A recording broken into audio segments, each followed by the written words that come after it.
The backyard behind Tiago's mother's house had lost its definition. Last autumn and the summer rains had created a thick blanket of neglect over the space. Dry leaves entirely covered the stone path that led from the patio to the back wall. The bushes, once round and contained, now stretched long, unruly branches in every direction, blocking the light that used to hit the kitchen window. There was a heaviness in the air, a sense that the garden was suffocating under its own growth and the accumulation of seasons. Perhaps this is just one more of those tranquil stories, made for relaxing, and sometimes that's all we need. Maybe this is just another one of those quiet stories, made to help you relax, and sometimes that's all we really need. Tiago stopped at the back door, holding a mug of warm coffee. He looked at the brown of the dead leaves and the dark green of the weeds that grew unchecked near the base of the walls. The imbalance was silent yet evident. The garden needed to breathe again. His mother, her steps slowed by age, could no longer maintain the order of that space as she once did. She looked at the backyard with a mix of affection and weariness. Tiago took the last sip of coffee. The liquid went down with a comforting warmth. He decided that day would be dedicated to restoring clarity to that patch of land. He left the empty mug on the kitchen table and walked towards the small tool shed that stood in the corner of the property. The wooden door of the shed was slightly stuck. Tiago gripped the cold metal doorknob, pulled with a little force, and the door gave way with a short creak. The smell of old dust, dry earth, and stored wood greeted him. It was a familiar scent, an aroma of paused work. Inside, the early morning light streamed through a crack in the roof, illuminating dust motes dancing in the air. Tiago searched the middle shelf. He found a pair of thick canvas gloves. The fabric was stiff from disuse. He put on the right glove, adjusting the fingers, then the left. The friction of the canvas against his skin brought the first tangible sense of the work that was about to begin. He clenched his hands into fists a few times, softening the thick fabric, feeling the protection they offered. His silent promise was made. By the end of that day, the stones would see the sun again, the earth would be clean, and the garden would find its center once more.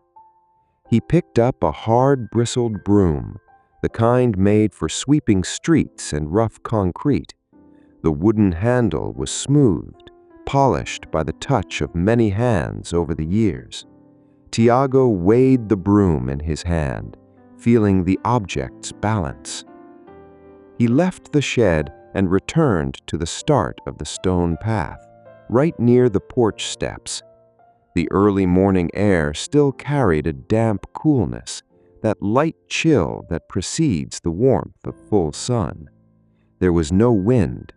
The neighborhood's silence was broken only by the soft sound of Tiago's own steps upon the carpet of dry leaves. Each step produced a crisp sound, a soft crackle under the soles of his boots. He stopped, planted his feet on the ground, gripped the handle of the broom with both hands, and looked at the expanse of the path. The work was there, waiting for him, simple, direct, and necessary. The broom's first sweep against the ground produced a harsh, dry sound. The hard bristles scraped against the invisible stone, pushing a mass of brown leaves, thin twigs, and loose earth forward. Tiago pulled the broom back and repeated the motion. Scrape, push, lift. The rhythm quickly established itself. With the third movement, a gray patch appeared on the ground. It was the first stone of the path, revealed after months of being hidden. Its surface was slightly wet and dark, holding the night's moisture beneath its leaf cover. Tiago advanced a step. He had no hurry. The goal wasn't to finish quickly, but to clean with care. He positioned the broom further to the right, near the edge of the path, where the garden bed soil met the stone. There, the leaves were damper and stuck to the ground. The effort required a little more strength in his arms. He pressed the bristles down and pushed. The damp mass yielded, rolling over itself and joining the main pile that was beginning to form in front of him. The sound of sweeping became a constant beat in the backyard. It was a sound of friction, followed by the rustling of dry leaves piling up. With every meter Tiago advanced, the gray path lengthened behind him. The difference between the clean space and the dirty space was a clear line on the ground. Where he had already passed, the irregular stones showed their contours, separated by thin lines of compacted earth. Where he had not yet reached, brown dominated everything. A faint smell of wet earth and decaying vegetation rose from the ground as the protective layer of leaves was removed. It was an organic scent, dark and rich. The fresh morning air began to dry the surface of the newly discovered stones. The dark gray color slowly lightened, becoming a pale gray under the rising sun in the sky. Tiago continued the movement. The pile of leaves in front of him grew, becoming heavy. He needed to use his whole body now, bending his knees slightly and using the weight of his shoulders to push the pile of vegetation.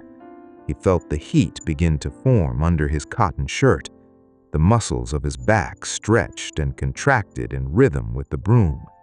He paused for a moment, rested his chin on his hands atop the broom handle, and took a deep breath. His mother appeared at the kitchen door. She said nothing, just held a dish towel in her hands.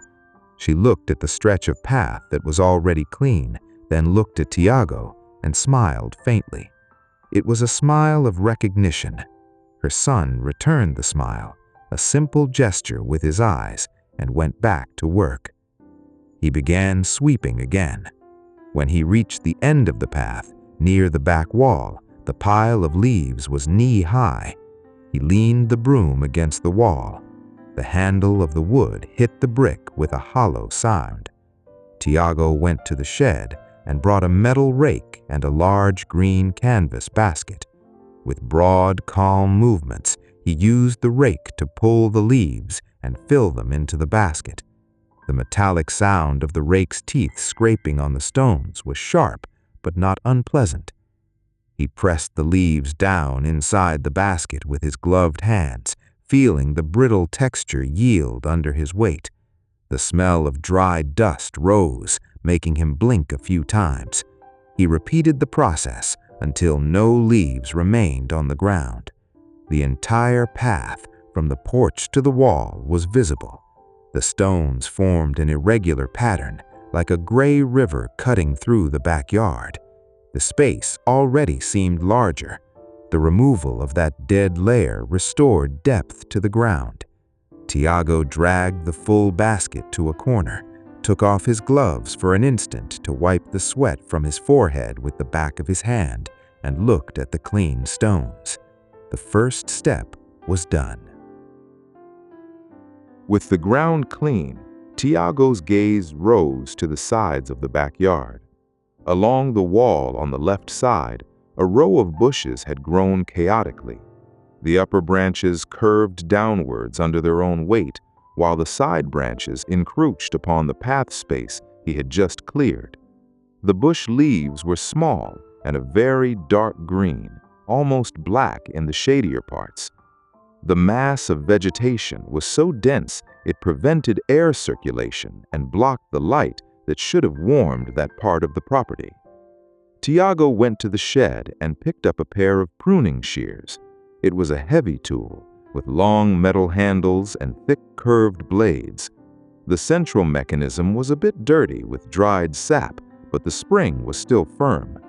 He tested the shears in the air, opening and closing the handles. The metallic sound of the blades crossing cut the silence, a dry, precise click. He walked to the first bush in the row. He put his gloves on again. The thick fabric protected his hands as he gripped a rebellious branch that jutted forward. The branch was firm, covered by thin brown bark. Tiago positioned the shears blades near the base of the branch, where it met the main trunk of the bush. He applied force to the handles. The wood resisted for a fraction of a second before yielding with a clean snap. The branch fell at Tiago's feet. At the cut, the inner wood appeared light, almost white, damp with sap. A strong, fresh smell of cut green filled the air around him. It was a sharp, vibrant scent, completely different from the smell of earth and dry leaves before. Tiago picked up the cut branch and threw it behind him, forming the beginning of a new discard pile. He continued the work. The process required observation. He didn't cut randomly. Tiago stepped back, looked at the bush's shape, identified which branch was breaking the harmony or blocking the growth of others, and then moved in to cut, step by step, click by click. The sound of the shears became the new time marker in the backyard. Some branches were thicker and required him to use both hands on the shears handles, squeezing hard, feeling the tension rise through his forearms until the wood finally split. Others were thin and flexible, falling easily. With each cut, the bush lost volume but gained definition. The mass of leaves transformed into a rounded, contained shape. As he moved along the row, something in the environment began to change. The removal of the upper branches opened space above. The sunlight, which previously stopped at the barrier of leaves, now passed straight through. A golden ray of light hit the earth ground near the wall, illuminating a patch of the backyard that lived in shadow. The air seemed to circulate more easily. Tiago felt a light breeze touch his face, coming from the space he had just cleared. He spent almost an hour at this pace. Cut, pull the branch, throw it on the pile. Sweat now ran down his back continuously. His gloves were stained of green and brown marks from the sap and bark of the plants. When he reached the last bush, the pile of branches on the ground was immense. He made the last cut, a branch that scraped against the roof gutter. The final snap sounded. Tiago stepped back a few paces and looked at the expanse of the wall. The row of bushes was now uniform. They no longer looked like a solid wall, suffocating, but rather individual plants, breathing, with space between them. The sunlight bathed the entire side of the backyard. The remaining leaves looked brighter under the newly discovered clarity. The smell of fresh sap hung strong in the air, a clear sign of renewal. He lowered the shears, feeling the weight of the tool in his right hand, and let his shoulders relax. The form had been restored. Below the newly pruned bushes, a long earth garden bed stretched where Tiago's mother used to cultivate smaller plants. With the sunlight now bathing the space, the state of the garden bed became evident. The earth was covered by a dense network of weeds, creeping ground cover, and small invasive plants that had stolen space from the main roots. The few original plants that survived seemed squeezed, surrounded by thin leaves and intrusive stems. Tiago set the heavy shears aside and retrieved a small, dense foam mat from the shed. He placed the mat on the ground right at the edge of the garden bed and knelt upon it. The foam yielded under the weight of his knees, offering the necessary comfort for a task that would require time and closeness. He was now at ground level. The smell of the earth was very close to his face. The work of cleaning the garden bed couldn't be done with large tools. It required hands. Tiago wore his gloves, but felt the need for a more precise touch. He took off the glove from his right hand, preferring to feel the texture of the roots and earth directly on his skin. He reached for the first clump of creeping weeds. With his fingers, he gripped the base of the plant flush with the soil and pulled slowly. The earth was a bit compacted. The plant offered resistance. Tiago didn't pull all at once to avoid breaking the stem and leaving the root behind. He made a gentle levering motion, rocking his hand from side to side. The earth began to yield. A subtle sound of thin roots snapping and sliding through the earth could be heard. With a final gentle tug, the entire plant came out in his hand. The roots were covered with small clumps of dark earth. He shook the plant lightly, letting the good soil fall back into the garden bed, and tossed the weed into an empty bucket beside him. He repeated the process. His bare hand came in contact with the cold soil. The earth's temperature was surprisingly cold compared to the sun-warmed air. The texture varied. In some places, the earth was loose and sandy, sifting through his fingers. In others, near the stones, it was wet and clayey, clinging under his nails. The progress was much slower here. Tiago needed to be careful not to pull out the sprouts of the true plants. He found a small mint seedling choked by tall weeds. With his fingertips, he pushed aside the invasive stems, isolated the mint, and removed the surrounding weeds with surgical precision. When the space around the mint was clean, the mentholed, sweet scent rose into the air, mingling with the deep smell of the turned earth. He advanced on his knees, dragging the foam mat and the bucket little by little. With each cleaned section, the dark earth lay exposed, turned and fluffy. The surface, once a green and yellow confusion of shapeless weeds, was now clean, prepared soil. The plants that remained suddenly seemed larger, freed from competition. The bucket filled quickly. Tiago had to empty it twice into the discard pile. His back ached slightly from the bent posture, but the steady rhythm of the work brought a kind of steady calm. Pull, shake, discard. The sound of the earth falling back into the garden bed was soft, like a continuous whisper. When he reached the end of the garden bed, his hands were dirty with earth up to his wrists. His fingertips were slightly numbed from the repetitive effort. He stood up slowly, stretching his back and feeling his vertebrae softly crackling. He looked down. The garden bed was now a long strip of black, rich earth with small green plants harmoniously spaced. The base of the garden was it finally, clean and ready to nourish what mattered. Near the back wall, there was a small wooden structure, a grid-shaped trellis, where a white-flowered climbing plant used to ascend.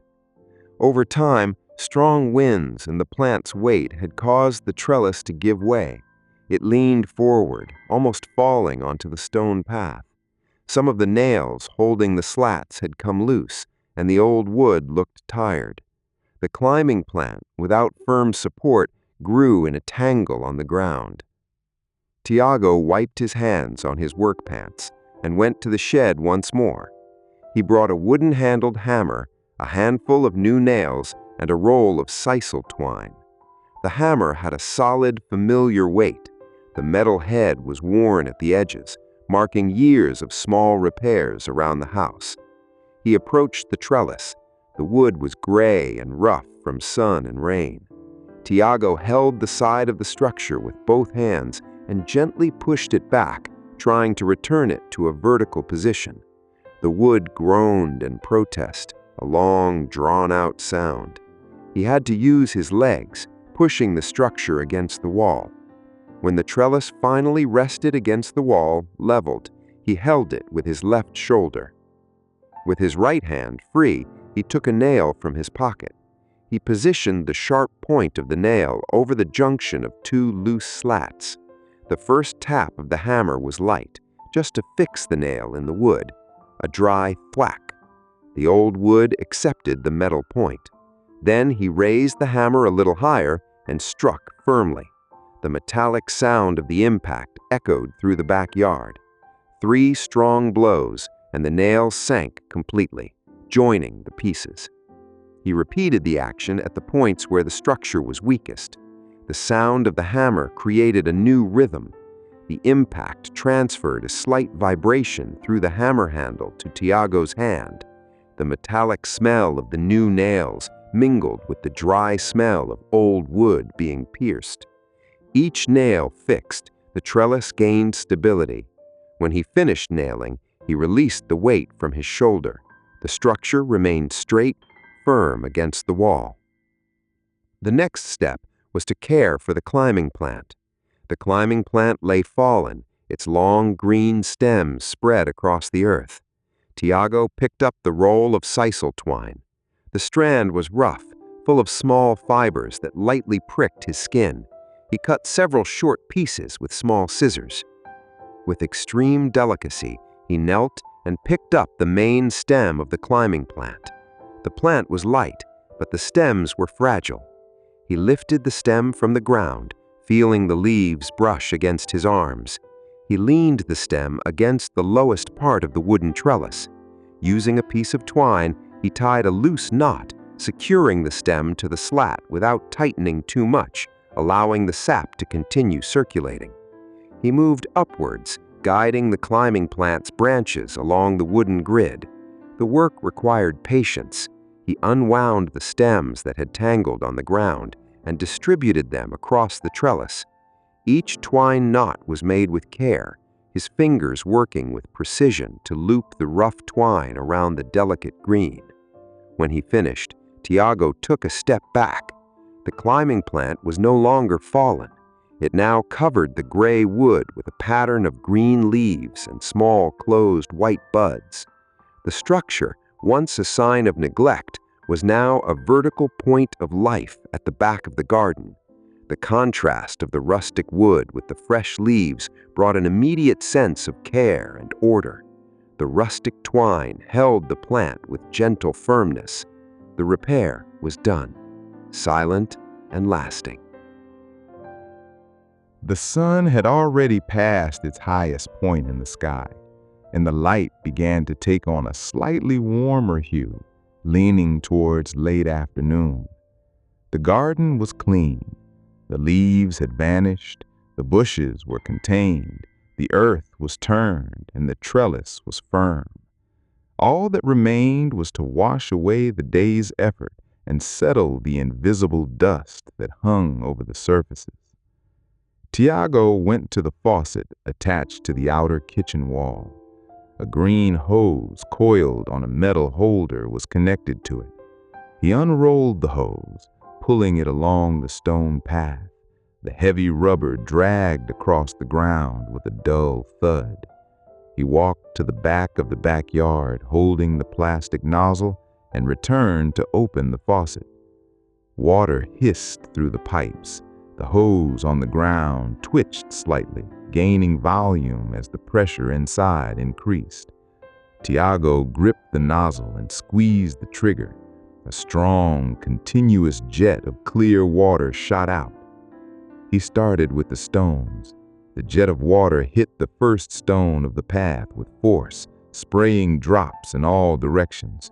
The sound was loud and refreshing, a constant hiss of water breaking against a hard surface. The water washed away the thin layer of dust and earth that the broom couldn't remove. Immediately, the color of the stones changed. The pale, dry gray transformed into a dark, deep, and shining gray. Tiago walked slowly backward, sweeping the path with water. Earthy, dirty water ran down the sides, seeping into the adjacent garden beds.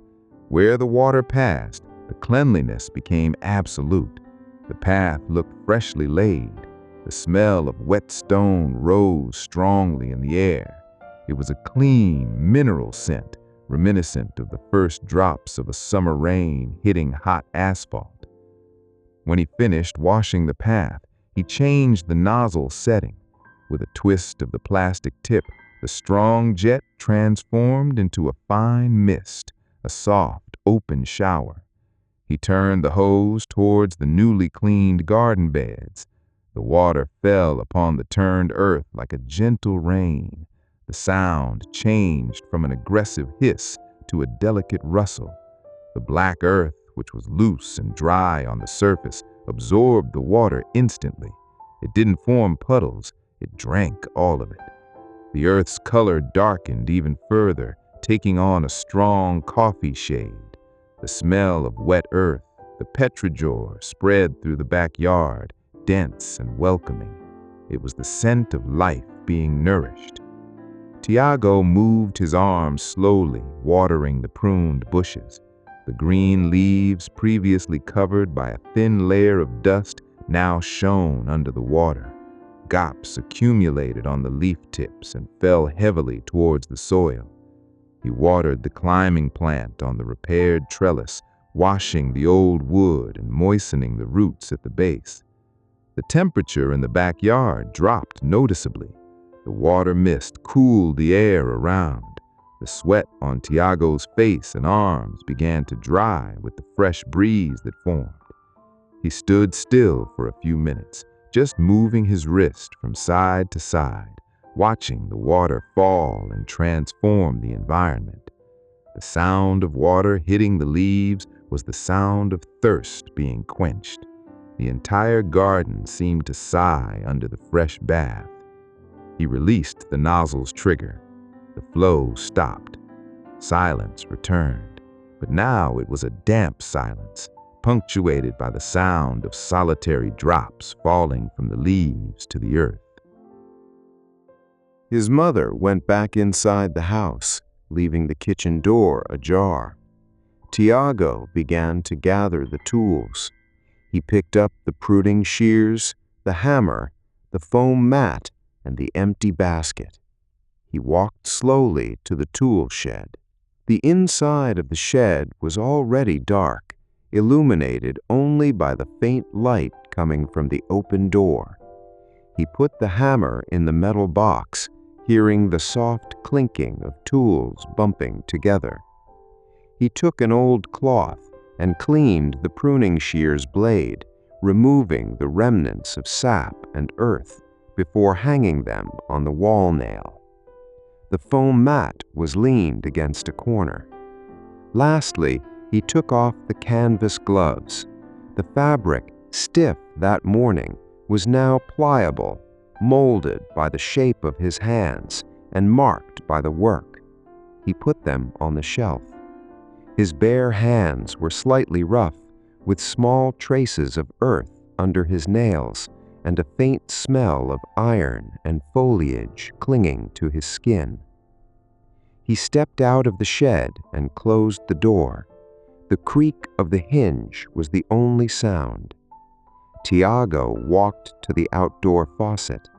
He opened a thin stream of water and washed his hands. The cold water ran over his fingers, washing away the fine dust. He rubbed his palms slowly, feeling the thermal relief of the water on his tired skin. He closed the faucet and dried his hands on his pants. The sun finally vanished behind the back wall, taking with it the golden light and leaving in its place the dark, soft blue of early evening.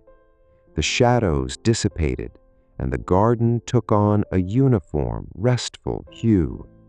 The heat of the day dissipated completely, replaced by the fresh, still air of twilight. Tiago walked to the porch and stopped at the top of the steps. He leaned his shoulder against the wooden pillar of the porch roof. He had no hurry to go inside. He looked at the darkness that was beginning to fill the backyard. The stone path still gleamed faintly with the remaining moisture. The outline of the bushes was perfectly drawn against the white wall. The smell of wet earth remained present, firm and constant. There was nothing left to do, nothing to fix, nothing to cut. The effort had transformed into order. Tiago's body relaxed against the pillar, his weight supported by the wood. His breathing became slow, matching the rhythm of the garden now preparing for sleep. He remained there, motionless in the gloom, simply existing in the silent, clean space his own hands had revealed.